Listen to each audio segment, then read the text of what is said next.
Hi, it's Kylie. I know it's been a little since I made a video, but I just wanted to talk about my thoughts on Turf Wars Part 2. I already made a couple of posts where I was just kind of like, this isn't really working for me. I wanted to elaborate on that, but I thought a video might be a little bit more approachable and certainly less, I will hope, antagonistic. Not that that's ever my effort with anything, but it's just when you're kind of bluntly stating, like, there's no character arcs, people are going to be like, what? And, I just want to have it be clear where I'm coming from. At the end of the day, this is what I said about Turf Wars Part 1, like, I'm glad this exists. It's fine. I wanted to really like it, and I don't. And really all I can say in its favor is that it does exist. So, yeah, if you guys know at all what my criticisms of Part 1 were, I was mostly focused on the fact that Mike, the writer, Brian is, I think, only art consultation for this, at least from what I can tell with his fingerprint. Mike introduced the concept of homophobia into the Avatarverse in a way that didn't really make any sense with canon, where they had, like, the Fire Nation being this super homophobic nation for reasons, and, like, the very strict, aesthetic monks were like, free love, man. So that was a little strange. But then it was just kind of like, why is this here? Like, what is this doing? And in Part 2, I'm happy to say that they kind of were just like, okay, we got that done with, now let's move on to the plot. But in another way, that almost made my complaints about Part 1 worse, at least in my view, because it was like, you didn't have to include this at all. Like, Korra and Asami were saying, oh, they're going to keep this under wraps because, they don't know what feedback's going to be like, and they might have negative feedback for their relationship. Well, in Part 2, we're seeing that's not even what's happening at all. Like, Korra's telling literally everyone, and Asami's getting kidnapped by the virtue of being her girlfriend. Oh, spoilers, by the way, for Part 2. I probably should have said that. I'll put warnings, full of spoilers. But yeah, it's like, it's almost as if the homophobia didn't fit with the story at all, which kind of just made it stick up more of like, well, why did you do this? And my complaint had been that to me it felt pandering. I know it feels validating to people, and I don't want to, discount that at all. But to me, it was like, it was just treating Korrasami as very special. There are two women in a relationship, so we need to talk about two women in a relationship, even if there's no fit in the story or the universe.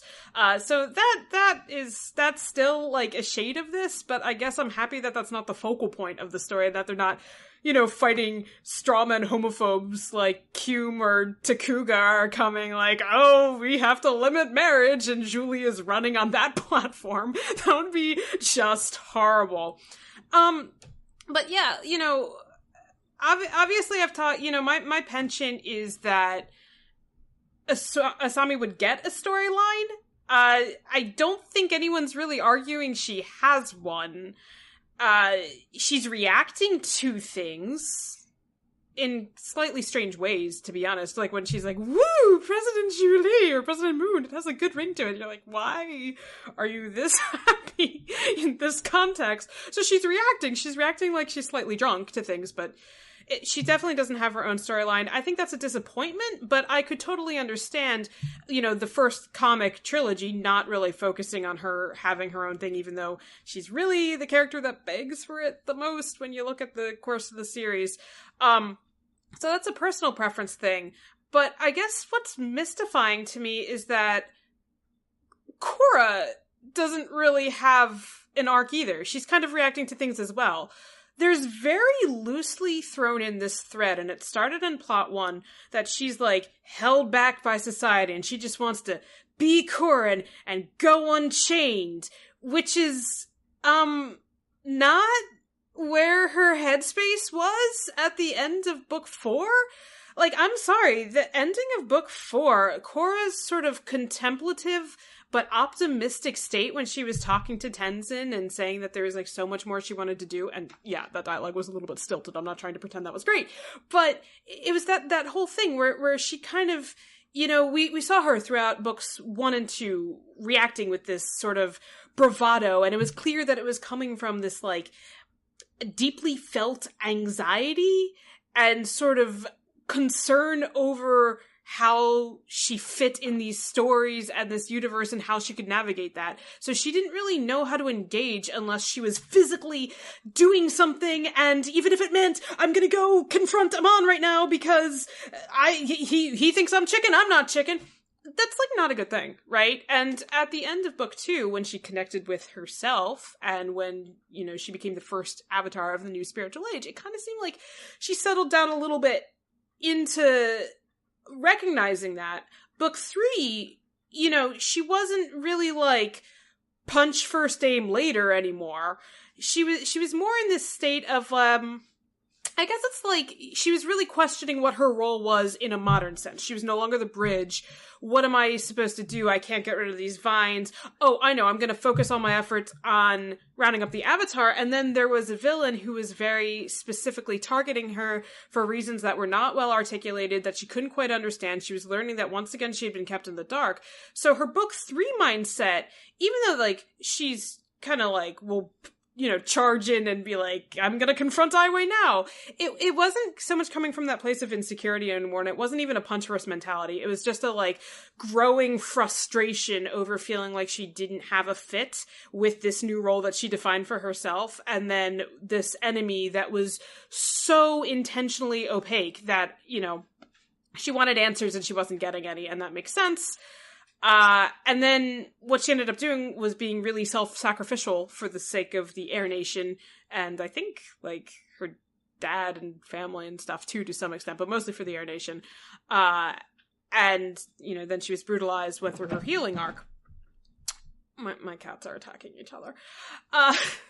Then, book 4, she was unsure. She was sort of in the role now of the reluctant hero, with the world being like, Korra, we need you to come back, which was flipping the first 3 seasons on its head. And where she ended up was, she was definitely determined and thoughtful, but she was strategic, and she was at peace in a way that we hadn't seen. And, you know, even when she was like, I'm gonna, you know, threaten Baatar because this has worked in the past to get information, it was like, it was with a forethought, and it was sort of just like, okay, I'm gonna do that. Oh, you know what? This isn't gonna work for him.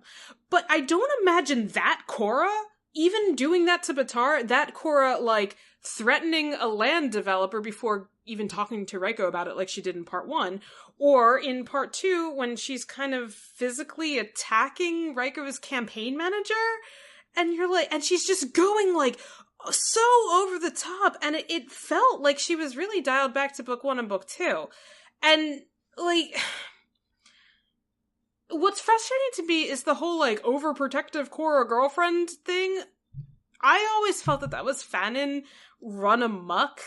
Like, I did not see that born out of where Korra was in book 4 at all, and I still don't. And I'm not going to say she's out of character, because this is her character in book 1 and book 2, but it's like Mike kind of forgot that she progressed, and he forgot the point was that she felt this sort of inner balance. So we've got Korra again, who, again, the loose thread is she's maybe being held back by things. That's sort of her plot, but not really. Then the other stuff she's reacting to is, like, Reiko's being cartoonishly awful and withholding food from the only people who would be electing him, which is just, that wouldn't happen. Or there's, like, evil, bad triad. There's absolutely no moral ambiguity in this tale at all, by the way. We're just supposed to be like, oh, Takuga bad now. He has spirit powers, but he's bad. So, there's like, no interest. It's not even like the Equalists, where you could at least, like, see a point. So it's just like, it's good bad, which can work. That worked in book 2. I just don't think it works here. So that's sort of a plot thread for Korra. The other plot thread is kind of like her girlfriend keeps getting in the way. Like remember, the reason that Takuga got infected is because she had to block that rock from Asami getting hit. So it's like, oh, I have to protect her, and then Asami gets kidnapped, and that's what's being used, is, like, a hostage situation because they know that she cares about Asami. And that horrible line where she's like, I've never cared about anyone the way I care about you if something happened. It's like, what? That's rude to, like, everyone else that you super love. I have a feeling if they took, like, Tenzin or Ikki, you wouldn't be happy about it. So I don't know. It's just setting up. It's this, like, amalgamation of very strange tropes that has no real connection. And this story is either going to end one of two ways, where it's Korra being like, Asami, or Asami being like, Korra, we should break up because I'm a liability, and Korra being like, no, because I'm sure they're not going to break up. Or Korra just being like, I'm not held back by you at all. In fact, you make me a better avatar for reasons that aren't on this page and have nothing to do with the story. Yay, out and proud. And, like, both of these are just so empty and not arcs. These aren't character arcs. Korra's not growing in any way. And if she is growing, it's like, it's not even rehashing plot points. She's not even getting to a place of, like, balance. It's just like, oh, will they kick those bad guys? Like, this isn't a story. This isn't a story. I think part of it is that Mike couldn't hone in on what he wanted to focus on, so he had ideas of spirits versus people. That was one idea. He had an idea of Raiko's re-election, which focuses on Julie of all people. She has a character arc of, you know, oh, maybe I am good at this leadership thing, and I should, you know, become a politician. That's the most I can see in the way of a character arc in this story. Like, maybe Raiko, because he's devolving. But it's just frustrating to me, because it's like, it's all these desperate threads kind of just shoved. The pacing is ridiculous. And I'm saying that as someone who read all the Atla comics too, and Jean filled those. But this is like, why do we have all of this? We need space.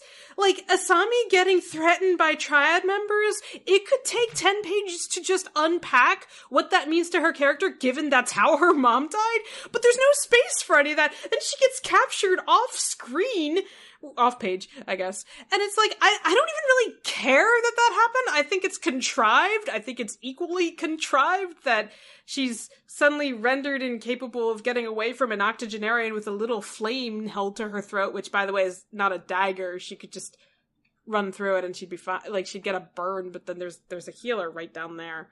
So, well, it's just like there's this little, I know this sounds nitpicky, what I'm getting into now, but what I'm saying is I don't think this story is saying anything. It's certainly not developing Korra, you know, our heroine, in any way other than this is how she overly protects Asami, which is not really supported by how they interacted and how they fought together in the entire series. I mean, yeah, she'd, like, defends Asami if she needed to, like when they were fighting the people to get the Earth Queen's taxes, or when she was blocking her on the train.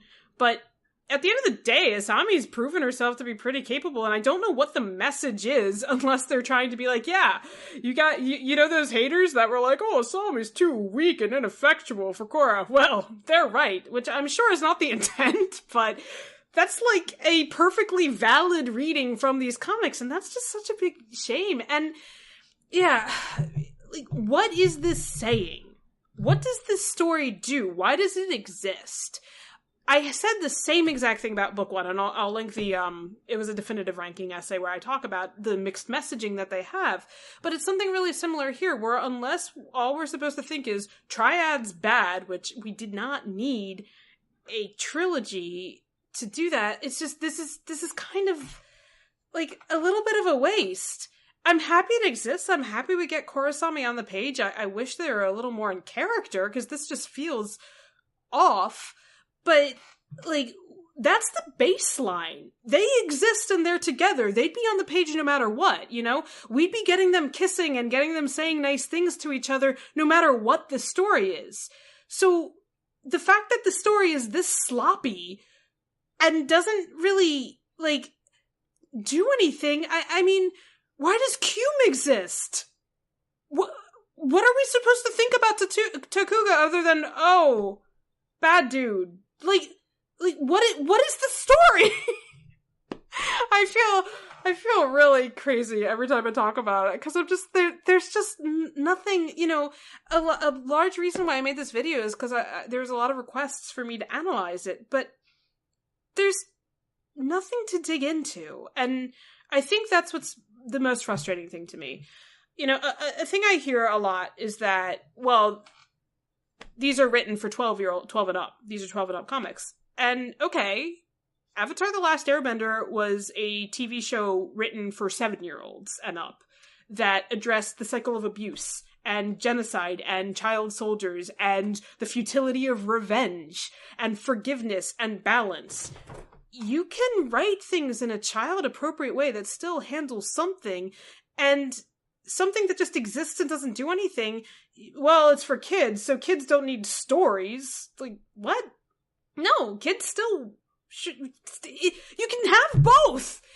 Man, it's just frustrating. I honestly think the biggest issue is that Mike doesn't understand the medium very well, and that's not a knock on Mike. Writing comics is hard. Writing 70-pager, not like graphic novels, that's even harder because your story has to be tight and planned, and the pacing has to make sense.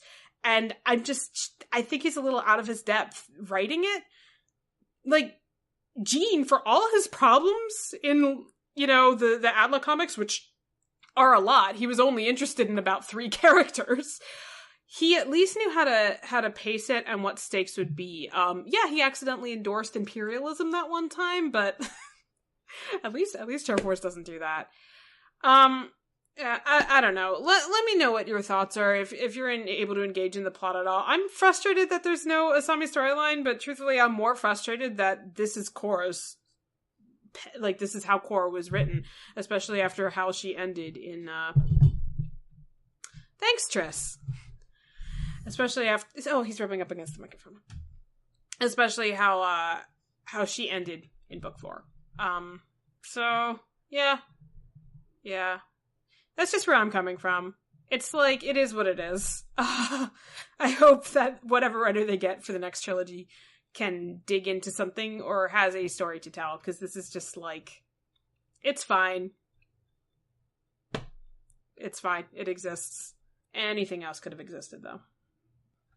Oh, yeah, and by the way, I just wanted to address, I know a lot of people were like, oh, you only don't like this because it's not what you focused on in Spin the Rails. First of all, I didn't write anything post-canon in Spin the Rails. My contributions were all gap fillers.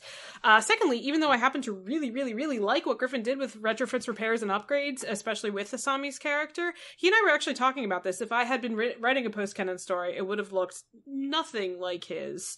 Mostly because I find military details fucking boring. So I just couldn't have gotten into that. And I would have wanted more politics, because of course I would have wanted more politics. Thirdly, there's been plenty of post-canon fic, not by either of us, that I've enjoyed. So I don't think that's accurate at all. I think I just don't see much here. And I think that's okay. And it's okay if people do see a lot here. And it's okay if people are like, you know what? Maybe the plot's not great, but it's worth it for Asami being thirsty in her office. Okay.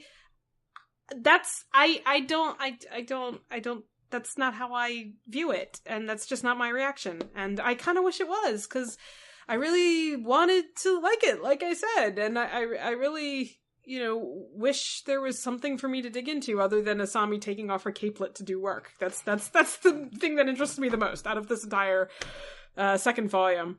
Although I guess I think I can get a few Arrested Avatars out of it. Anyway, I just wanted that caveat before I went. So, yep. Good stuff. Good talk. Good talk. Okay, I'll talk to you guys later. Bye.